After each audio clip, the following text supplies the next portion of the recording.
Bonjour Marc-André, merci beaucoup pour ce temps-là.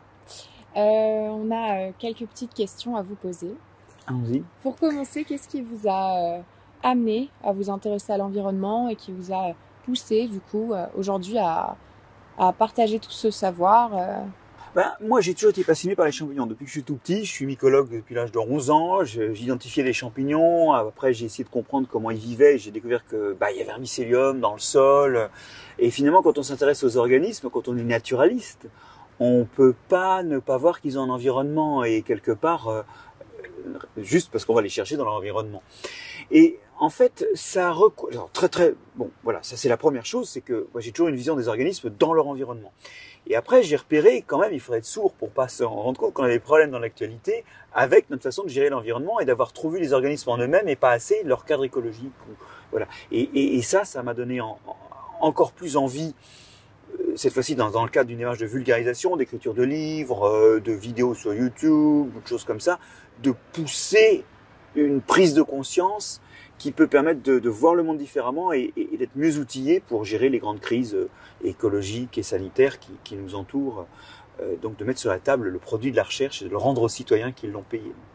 D'accord. Et est-ce que vous sauriez expliquer à la base des bases, vraiment au tout départ, ce qui a créé cet intérêt pour les champignons?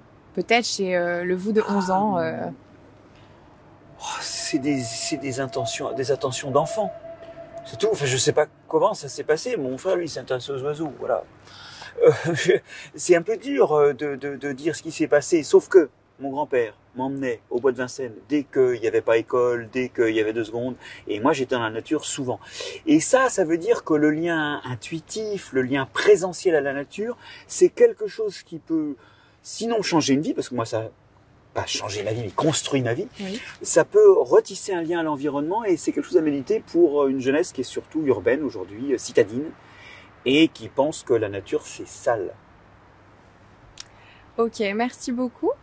Et j'aurais une autre question, c'est aujourd'hui, vous qui nous parlez beaucoup des sols qui sont dégradés, est-ce que vous auriez un conseil à nous donner ou quelque chose qu'on pourrait mettre en place en fait tout de suite pour peut-être une action qu'on pourrait mettre en place pour prendre soin de nos sols ou du moins les préserver ou les améliorer. Oui, il y en a une. C'est remettre de la matière organique dans les sols et ne pas trop labourer, ou voire ne plus labourer parce que ça, comme ça aère les sols, cette matière organique se trouve respirer plus vite. Cette matière organique qu'on remettrait dans les sols, c'est celle de nos déchets, de poubelles de cuisine, c'est celle du fumier, c'est aussi celle de culture qu'on fait entre 2 récoltes pendant l'hiver et qui pousse et qu'on abat juste au sol avant de semer le semis suivant.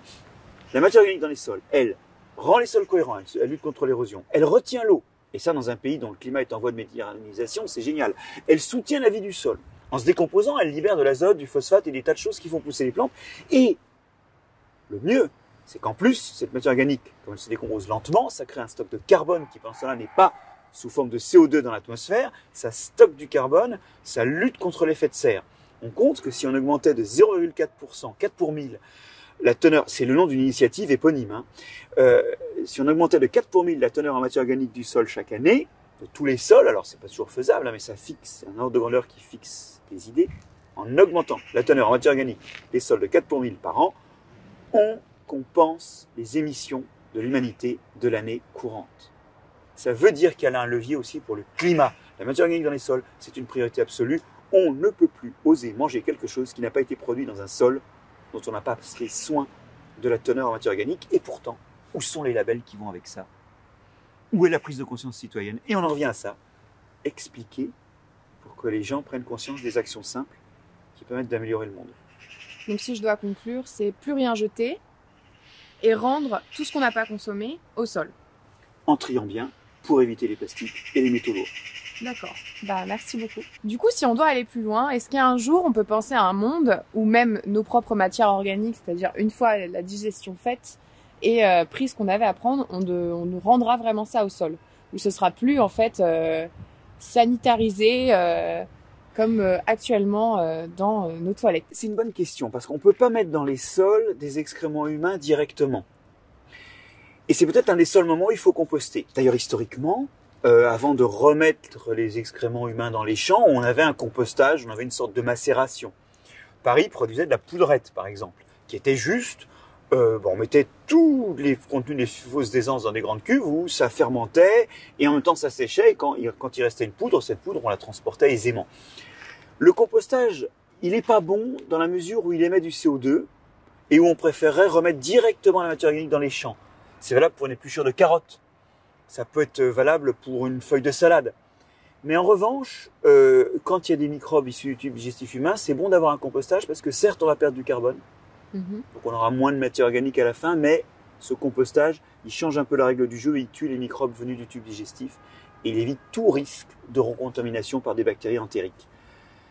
Mais à ce détail près de compostage, oui, l'azote et le phosphate, l'urine c'est 6 grammes d'azote par litre, oui, nos excréments, ils méritent de retourner aussi dans les champs. Merci beaucoup.